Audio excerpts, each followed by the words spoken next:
Husband and Mill kicked me out for not paying rent or doing chores for months because I'm 7 months pregnant, so I calmly handed him divorce and filed for full custody of our baby. Hi, so I am a 30-year-old woman and I have been working since I was 18. I did not really come from a financially well-off family, and growing up, we did not really have a lot of money. I went to public school and I realized very early on in life that money meant a lot, and so I made up my mind that I was going to skip college and start working as soon as I could because I wanted to be able to provide for my family. I did not have a father because he had walked out on my mother when she was pregnant with me. He did not even offer child support, and he literally disappeared a couple of weeks after my mother found out that she was pregnant and told him about it. So there was no way to track him, and she had a lot of other things to worry about at the time, so she did not bother to do so either. And my mother got pregnant out of wedlock, which is not something that my grandparents approved of. They were very traditional and they actually wanted to terminate the pregnancy, but she did not do so and they ended up kicking her out. She was just 19 at the time and she was still in college, but she had to drop out because she did not have the means to be able to afford the tuition. And her family had cut ties with her, so she did not have anyone else to go to. So she started working as a cashier in the nearby grocery store and tried her best to make ends meet because she was desperate, and she also had to think about her medical expenses because of the pregnancy. Just a few months before I was born, she was told that she was having twins, and that was even worse for her because now, she had to think about how she was going to handle having 2 children when she was barely prepared to have even one. In spite of all of that, she never considered giving us up and went through it all. I really have no idea how she was able to bring herself to do all of it on her own without anybody's support, but all I know is that she must have been really brave. She did not tell my twin sister and me about any of this until we were 16, and even then, she only told us because we had been pressuring her into telling us about her father and everything about how her life had been before we were born, because we knew that we did not have any other family apart from each other and we wanted to get to know why. It was pretty depressing, but it made me realize that I had to step up and really be there for my family. So I did not go to college, and neither did my sister, and both of us started working at 18. My mother, by that time, had made a lot of progress and was the floor manager at a nearby supermarket. We did not have a lot of money, but we managed somehow, and at the time, that was enough for us. But with age, I decided that I wanted to be able to provide a good life for my mother in her old age, and I wanted my sister to be able to depend on me. Even though we were twins, I kind of considered myself her protector. I guess that was because I was 9 minutes older. So at 18, both my sister and I got jobs as saleswomen for a beauty company, and it was a decent job. We put together a part of our salaries every month and helped our mother with the bills and the rent, and it was a great feeling. I was much better at that job than my sister, so naturally, my commission was a lot higher than hers, and so after a couple of years, I got a big raise, and I told my sister that she could quit her job to do something that she actually wanted. I knew that she did not actually want to be a salesperson, and she was more interested in writing and stuff, so I told her to do something about it because I wanted her to be able to live her dreams. After a lot of convincing, my mother and I were able to put her through college when she was 22 so she could get her degree in literature and even go to do her master's degree as well. And now, she's a teacher in a high school and she's doing pretty well for herself. She also has a wonderful blog of her own, and I am so proud of her. As for me, I am now working in a manager position at a different company, and life is pretty good for me. I would not say that I have achieved everything that I had dreamed of, but I'm getting there, slowly but surely, and for now, it is enough for me that I have been able to help my mother retire and have put my sister through school and enabled her to achieve her dreams. I am still a long way from being wealthy, which is exactly what I had set out to be, but I'm working my way up and I know I'll get there. And on my way up, I happened to meet my husband. Let's call him Nathan. He is 2 years older than me, and we met each other about 5 years ago, at a concert that both of us were attending. He was a friend of an acquaintance and we ran into each other at the concert. He was really cute, so I struck up a conversation with him and we found out that we had a lot in common. Both of us are into fitness and we love the same TV shows as well. On our first date, we also found out that both of us grew up without a father because he had passed away when he was really young and mine had never even been in the picture. We started dating and met each other's families after 6 months of being together.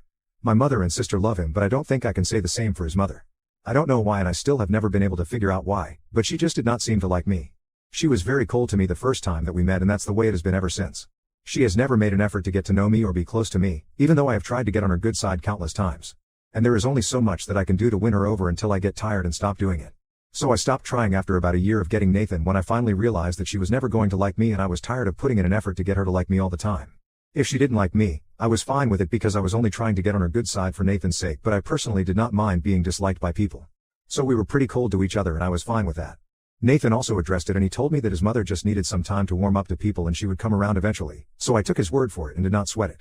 With my family though, it was a completely different story and he seemed perfectly at ease with all of them. He even fit in perfectly with my sister's husband and her kids, and whenever we were all together, I felt much more comfortable than I did when his mother would be around. So naturally, I would visit his mother with him as sparingly as I could because I knew that she did not like me and I did not find it necessary to visit the people who did not like me or value me.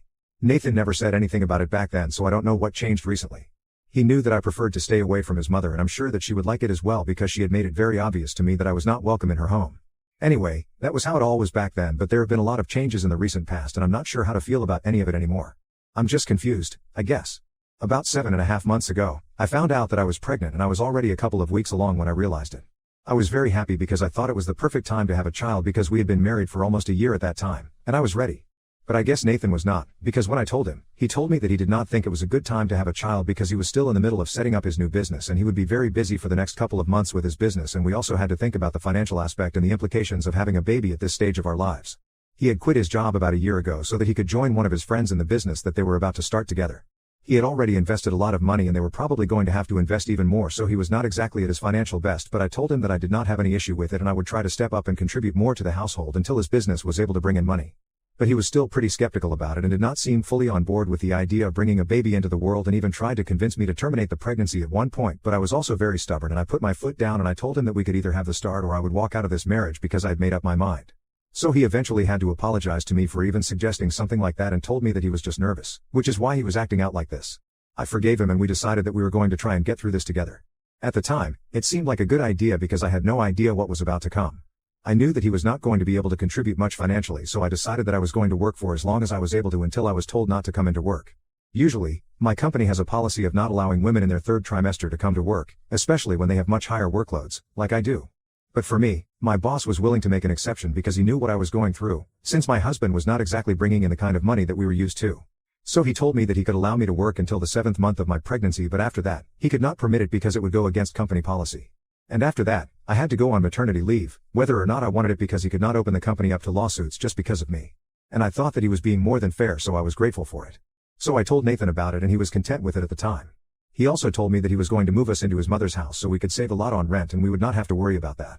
I was completely against that idea and I could not believe that he was even suggesting it because he knew the kind of relationship that I had with his mother. I disagreed with it vehemently and I told him that there was no way I was moving in with her because I knew that she would never let me live in peace if I was living under her roof. And I was willing to work hard and bring in the money, but I would rather pay a huge amount of rent to live in my own home than move in with my mother-in-law just because we wanted to save money. But he got mad when I told him that I was not willing to move in with her, and he told me that I had just never even given his mother a chance and I was still doing the same, by refusing to move in with her when she herself had offered to take us in so that we would not have to spend an insane amount of money on rent and would be able to save for the future, so we would not have to worry about medical expenses during the pregnancy or after. I thought that it was really unfair for him to say that I had not given his mother a chance because, as far as I was concerned, I had given her multiple chances to get to know me, but she was the one who never put in any effort. She was the one who didn't like me, and Nathan had acknowledged it earlier when we were dating, but he suddenly did not remember any of that when we were arguing about this a couple of months ago. I told him that if it was really about the money then we could live with my mother, but he told me that my mom lived way too far from his workplace and it would be very inconvenient for him to commute every single day.